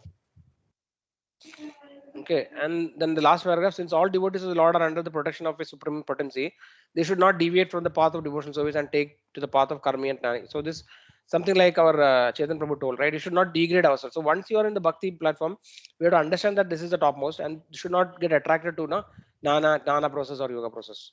This is called utsaha, nishya, dhairya, tattat karma pravartana. So these are the things which are explained until now, right? Enthusiastically executing the regulatory activities of devotional service with patience and confidence. This is what actually. So the point is that enthusiasm is very much required. Actually, we should not be like a kind of a lackluster attitude, no? Like, oh, chalta hai. No, whenever I get time, I will do something. It's okay. No, a lot of time is there. This should not be attitude. We should be very much serious, actually, very much focused. No, and think that it is an emergency. That enthusiasm is required. I want to do it. I know as much as possible. Let me do it today only. Like that kind of enthusiasm is very much required because without enthusiasm, Prabhupada is saying, no, even material things only we can't achieve. Then how forget about spiritual things? How it is possible? So enthusiasm is very much required. Then nishya, determination and confidence, faith, right? The determination and faith. So faith and determination are interrelated. Without having strong faith, we cannot have the determination, right? We will have the determination only when we have a confidence or a faith that it can be done. So that first of all, we have to develop faith in the Lord and devotees, and then we automatically have the nishya, the determination that okay, I want to achieve it, I will achieve it. And the idea means patience. That these are the qualities which are very much required. Okay, so that actually completes this topic today. Any questions until now? Dhairya means confidence, no, Prabhuji? No, dhairya actually means dhira. It means actually it means patience. Dhairya. Okay. Utsaha, Means, nishchaya, dhairya. okay. In Sanskrit. Yes, that Prabhuji. Yeah, interested executing the regulatory activities of devotional service with patience and confidence. Confidence is what, Prabhuji? Yeah. That's what confidence. Prabhupada actually is saying that nishchaya is Prabhupada is explaining as confidence. Here, if you look at it, translation is there, no? Yeah, utsaha, enthusiasm. Nishchaya is saying confidence. Prabhupada is translating as confidence, and dhairya is patience. Okay, so nishchaya sometimes nishchaya means determination. Okay, that's what I explained, no? So Prabhupada is translating as confidence because nishchaya determination will only come when you have confidence. So confidence actually it doesn't mean self-confidence. Confidence can be on somebody else, right? So when you are having confidence in the Lord or having faith in the Lord, then we have the nishchaya, determination. If our faith is very weak, then we naturally will not have the determination, right? That's what actually, because most of us are not determined because our faith is weak, right? We don't have 100% faith actually that like whatever we are hearing is correct or this is definitely possible. That faith is lacking actually in Lord. Whether Krishna is there, whether spiritual world is there, like that we have so many doubts. So, but if somebody develops the faith, then the nishchaya will automatically come. So that is why Prabhupada in that context he has translated like this, Prabhupada.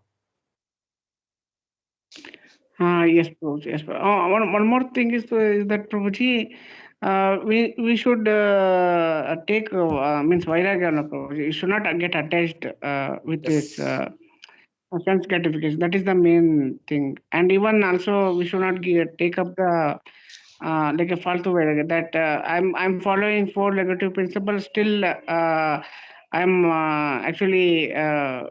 We are physically we are detached, but mentally we are attached. That also Yeah. Falgu something. Vairagya.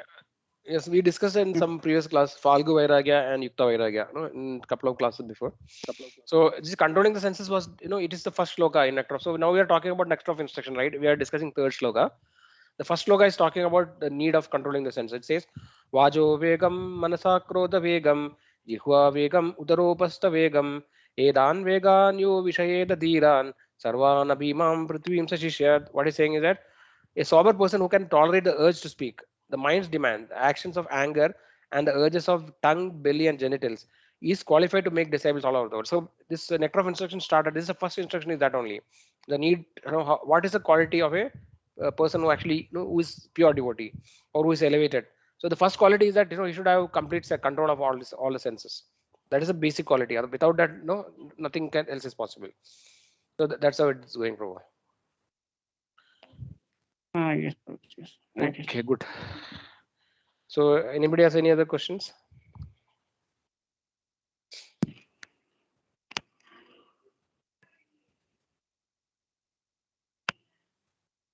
You want to add anything or any questions are there? No, Prabhuji. Okay, then let's move on. We'll read the Navamrita. Would like to read? I can read, Prabhuji. Okay, Namamrita.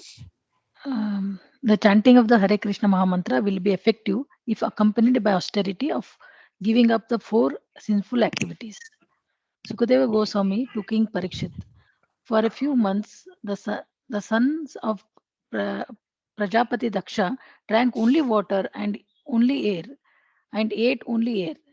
Thus, undergoing great austerities, they recited this mantra. Let us offer our respectful obeisances unto Narayana, the Supreme Personality of Godhead, who is always situated in his transcendental abode. Since he is the Supreme Person, Paramahamsa, let us offer our respectful obeisances unto him. From these verses, it is apparent that the chanting of Mahamantra on the Vedic mantras or the Vedic mantras must be accompanied by severe austerities. In Kali Yuga, people cannot undergo severe austerities like those mentioned herein, drinking only water and eating only air for many months. One cannot imitate such a process, but at least one must undergo some austerity by giving up 4 unwanted principles, namely illicit sex, meat eating, no intoxication, and gambling. Anyone can easily practice this tapasya, and then the chanting of the Hare Krishna mantra will be effective without delay. One should not give up the process of austerity. Srimad Bhagavatam 6.5.27 to 28. Hare Krishna Prabhuji. Thank you, Mataji Krishna. Yeah, so I think this is self-explanatory. Yeah. Actually, it is explained. It's talking from this part is from Srimad Bhagavatam 6.6 canto. I think it's talking about the Prachetas, the sons of Prajapati, who actually performs austerity. Okay, so basically, Prabhupada in this context is saying that effective. So chanting of Hare Krishna Mantra will be effective, accompanied by austerity of giving up 4 sinful activities. So that's what actually. So if when we are not following the 4 regulatory principles, right, then actually we cannot expect that our chanting will be in a good platform. So gradually, when we give up all the 4 regulatory principles, then actually we will be able to chant better. Chanting has to also be basically we cannot say them this to fund some newer fight, right? Somebody is just joining, we'll just ask them to chant. They may do sinful activities, but by the power of mantra, gradually their sinful activity, the tendency to do sinful activity will go away. But people like us who are following devotional service now for some time, we have to understand that when if you commit sinful activities or if you don't follow the regulatory principle, then our chanting will not be completely effective. It will be still kind of there will be a lot of contaminations in the chanting. So we should try to endeavor to give up all the 4 regulatory principles we have to follow. So then I think chanting will be better. That's what actually the essence of this particular paragraph.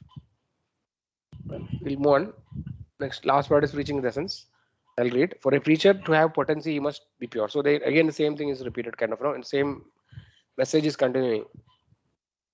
Our Krishna conscious movement is meant for this purpose. We want to create pure devotees so that other people will benefit by their association. In this way, the number of pure devotees increases. Professional preachers cannot create pure devotees. Only a pure devotee can convert others to pure devotion service. It is therefore important for the preachers of Krishna conscious movement to first become pure devotees and follow the regulatory principles, refraining from illicit sex, meat eating, gambling, and intoxication. They should regularly chant the Hare Krishna Mahamantra on their beat, follow the devotional process, rise early in the morning and attend Mangalarti, and recite Srimad Bhagavatam and Bhagavad Gita regularly. In this way, one can become purified and free from all material contaminations. To make a show of devotional service will not help. One must be a pure devotee, following the devotional process. Then one can convert others to devotional service. If a preacher behaves properly in devotional service, he will be able to convert others. Otherwise, his preaching will have no effect. Yes, so this is an ideal standard which is expected of a preacher. But Prabhupada also has told in other circumstances, he has asked everybody to preach, and even Chaitanya Mahaprabhu is also asking everybody to preach, right? So the question, this kind of this question may come again and again, like should I first become pure and then start preaching, or I should preach right away? So our acharyas, like our spiritual masters who are there, they are actually recommending that we should preach as early as possible. No, it is not. We should not wait to become a pure devotee. It is not necessary. So whatever is possible. So we may not completely preach and convert somebody to pure devotee. That may not happen, but we can also at least preach to such an extent that we can connect them to some program right in the beginning. So whatever is our capacity, we should preach. We should not think that okay, let me become a pure devotee and then preach. It may take very long time, and then there are so many people who are waiting, who are not having any access to this knowledge. So we should start preaching and at the same time trying to give up all illicit activities, right? They will try to follow regulatory principles. Of course, when somebody is pure and when we are following the regulatory principles and following the instructions of the acharya, definitely our preaching will be more powerful. The potency will be very high. Automatically people will actually want to listen, or they will be ready to hear. So that will be definitely better, if you are a pure devotee. But at the same time, because there is a lack of many pure devotees, we have limited pure devotees, everybody has to preach because it's an emergency, right? So that's also we should all of us should try to preach whatever our situation is, whatever capacity we can do. Any question in this part? Yes, Prabhuji. One question, Prabhuji. Yes. So the easy method to become pure is that to following the four negative principles. Yes, that is a basic Prabhuji? explanation, Prabhu. So just by this is the basic purity that you can attain. But just because you are following the four regulated principle doesn't mean that you become a pure devotee. But you definitely you are a better devotee than somebody who is not following. Pure devotion service is, so the following the four regulated principles is part of the Vaidhi Bhakti, right? These are rules and regulations, but this will help us to become pure devotee. But not that today I left all the four things and tomorrow onwards I'm a pure devotee. That is not the case. So this is a minimum condition to become a pure devotee. But no, this is not the by itself, just by following the four regulated principles, we don't become a pure devotee. So pure devotee has different dimensions or different levels of understanding, right? So this is a minimum condition. Following four regulated principles, chanting 16 rounds is a minimum condition. But actually, pure devotee is really the pure devotee is a Mahabhagavata. So we can see in an English term, pure means like he is free of contamination. So from that perspective, we can think that somebody follows the four regulated principles is free from what you call contamination. So that way is a pure devotee. But he is not a pure devotee in the sense of a Mahabhagavata. That we have Kanishta Adhikari, Madhyama Adhikari, and Uttama Adhikari. So that way, the real pure devotee is a Uttama Adhikari. He is transcendental to the bodily platform. He is a completely pure, like our Srila Prabhupada, or his disciples. So those kind of devotees, they are pure devotees because they don't have any. They are fully executing Shuddha Bhakti. Like this main definition of a pure devotee is already done in the beginning, right? Anyabhilashida shunyam, Dana Karmadhyanavartam, Anukuliyana Krishna Anushiranam Bhaktirutama. So no other desire. So let's say we follow the four regulative principles, but that doesn't mean that we don't have any other desire, right? We still continue to have all our desires, whatever it is. So then it is not pure devotee. So when we come to the platform that I don't have any material desire at all, and I have complete control on my senses, and I have developed love for Krishna, right? Then I am a pure devotee, like that, bro.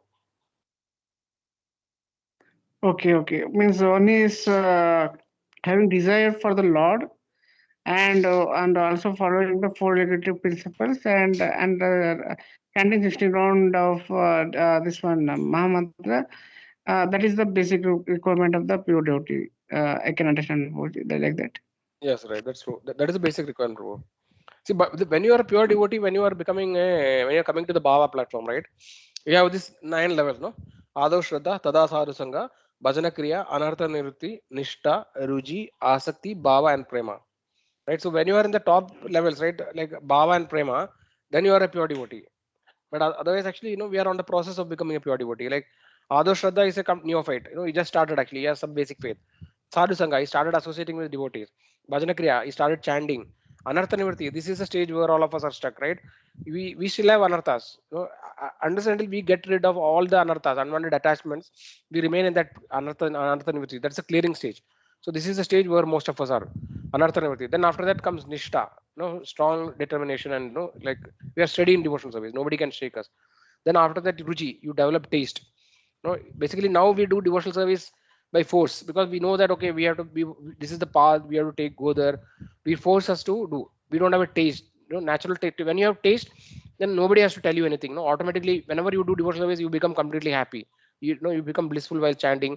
When you hear Krishna Katha, you become very happy. When you see a Vaishnava, you become very happy. These things doesn't happen to us, right? So that means that we don't have the ruji. That after ruji comes asakti.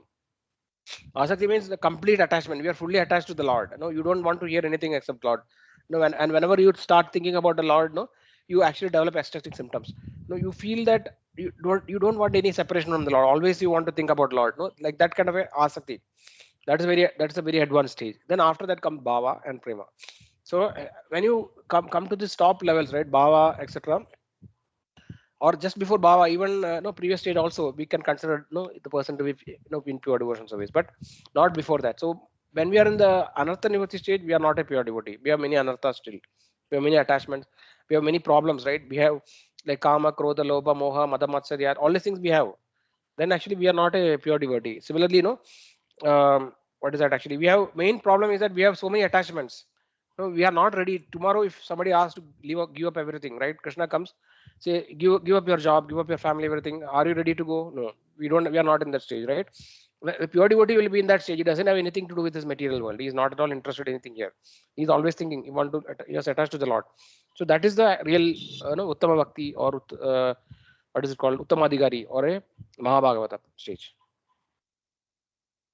Oh, okay, Prabhuji, I understood, Prabhuji. But how to um, tell them, Prabhuji, that you are actually you are just attached. That is kind of an how to make them detached to Krishna consciousness, means attached to Krishna consciousness, because Them how to make that is them not attached the. or how to make ourselves attached.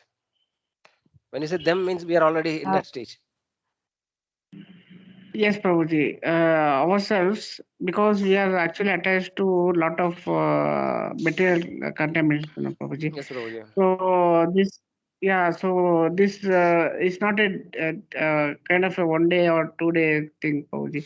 So this Yes. detachment is actually uh, take a long time, and we don't we our means like. We don't have that much this one no, it means Yes, Prabhu. getting Say time for means becoming detached, actually it's very difficult by our own endeavor. A jiva who is a baddha jiva, who is a conditioned soul, it is very difficult for him to become detached. Okay, so only way is actually we are already what we are already doing. We have to follow the acharyas. We have to take. That is why we should take shelter of a spiritual master, no, and take initiation from him. That is what is required. See, unless and until we become initiated and we become surrendered to a guru, no, without the guru's mercy, we cannot. It's very difficult to become detached.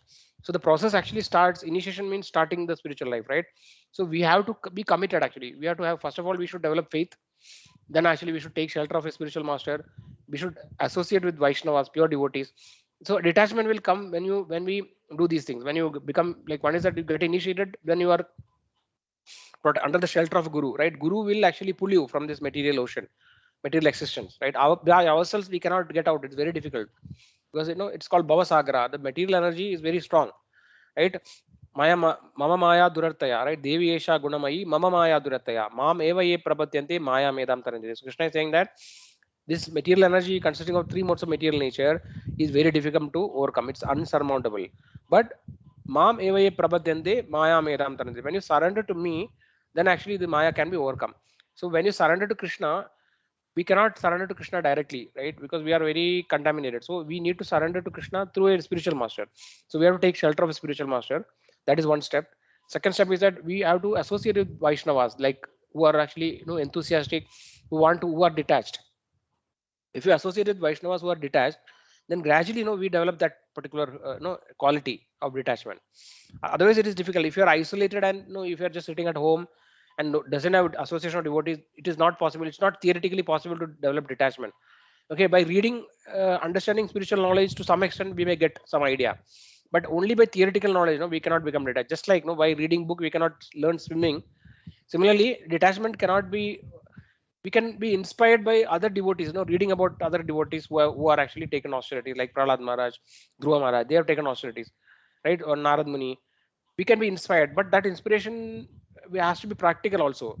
So we have to associate with devotees who actually have the quality of detachment, like maybe associate with brahmacharis, right? Such people, like or people other even grihasthas who actually are showing detachment. So when we associate with such people, then naturally we will develop that qualities slowly. Otherwise it is very difficult, as you told, it's very, very difficult to become detached. It's easy to speak so much, but it is not possible to practically demonstrate it. It's very difficult. So we need mercy of the spiritual master, mercy of Vaishnavas.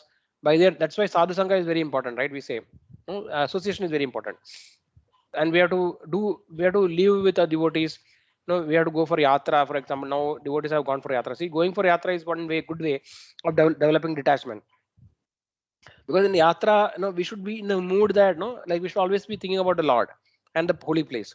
We should not think about our personal comforts. So sometimes we may have to, when we are in our comfort zone, right? Like always in the environment of home, everything is good, somebody is making food for you, whenever you want coffee in the morning or tea, you get tea. And you have so many habits, right? I have to drink tea, then only I can do certain things. So you are in a particular what you call condition. You're conditioned to do in a particular way. If you are not able to break that, right, then actually will not be, it's very difficult to develop detachment. That's why people used to go to forest earlier, right? So that is not, we can't do go to forest, but we have to take opportunity where we get association of devotees. Going to a yatra sometimes become austerity, because you may not get with good facility. You may get a small hotel, or you may have to stay with other devotees, so you have to adjust many things, right? In the yatra also, many times you will have to do adjustments. So unless until we are ready to do adjustments and take difficulties, we will not develop detachment. So the practical way of developing detachment is actually executing devotional service, associating more with devotees, right? um, and then like if possible, trying to live with other devotees who are taking austerities, etc. These are the ways by which we can get develop the quality, Prabhu. Okay, okay. Prabhuji, one thing, Prabhuji, that apart from the Lord, who is the next means where can I find a spiritual master, Prabhuji? We have so many spiritual masters, who are Prabhu's disciples. You can talk to, so many devotees are there around us, so you can ask. Many of them are initiated. You can talk to different devotees who are initiated and ask about them, who is their spiritual master. So you can find out, like you can hear. So basically, how to decide a spiritual master is, it's a two-way process, right? The spiritual master has to accept you, because the Krishna is actually playing between you and, they say, the marriages are made in the heaven. Similarly, the disciple and the guru relationship actually is arranged by the Lord. So the disciple will have a desire to get a guru, and the guru also will have to accept that disciple. So it's a two-way process. But nevertheless, the process practical level, what generally devotees does is that they start hearing lectures from different spiritual masters. There are many spiritual masters, right, which are who are initiating currently in our sampradaya. So they talk, they one is that they see the disciples. So basically disciples gives an indication of the spiritual master. So the qualities of the disciple is a reflection of the qualities of spiritual master. If he's a genuine disciple, you can see a mood in the disciple, which actually is reflecting the mood of the guru. So the disciple's nature is one of the indicator about what kind of guru is there, right? There is no good guru or bad guru, like all are like considered as pure devotees. They're all Prabhupada's disciples. But only thing is that there may be some variation. So everybody actually has the mood of Prabhupada, but Prabhupada had different angles, different aspects that he was trying to establish. So different disciples have taken different aspects. So for some disciples might have taken book distribution as the main idea, main goal. Somebody might have taken varnashrama system, cow production, as a different main aspect. Somebody might have taken preaching in villages as a main aspect. Somebody like that, different disciples might have taken different mood. Somebody may be more inclined to kirtans. So there are different spiritual masters. So we should talk to different disciples, understand about the spiritual master. Then after that, we should hear from the spiritual master. So the spiritual masters, all of them, maybe giving different lectures. We should hear regularly, who are actually we are becoming inspired. So we have to see that which spiritual master is inspiring you more. No, you are more inspired by some spiritual master, or you feel more inclination toward that spiritual master. Like that, actually, you should gradually come to a understanding that, okay, like probably, like if Krishna is willing, if I can get the spiritual master, then I will be successful. Like that, we should think. And then the Lord arranges, actually the spiritual master also should feel that, okay, you are a qualified disciple, and if the Krishna is willing, then actually you become initiated by that spiritual master. Like that it works, Prabhu. Yes, Prabhu. It means like one thing I want to understand, Prabhuji, like someone like spiritual master, like I mean, anyone can come to the to Krishna. Anyone can come and surrender to the Krishna, and the anyone like that person should means like the spiritual master should actually sees everyone the Lord, means like Samadashina, means everyone means like that. So and means we are also means the spiritual master something like can see that we are all are part and parcel of the Lord. So means Lord is situated in everyone's heart. So means like so because you were saying Prabhuji that means spiritual master will choose us, because in that case how come we are going to means like so how come this